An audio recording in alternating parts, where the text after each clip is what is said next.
Ito guys, bibigay natin ngayon. Surprisahin natin yung darling ko kahit papano once a year. Ganda ba? Para sa mga nanay. Abangan nyo na lang mamaya.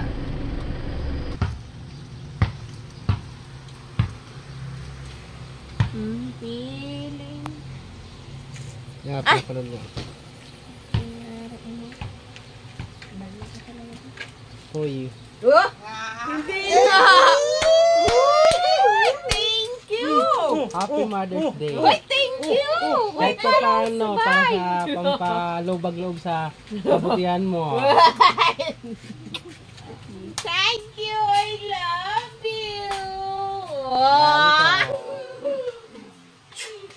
Ah.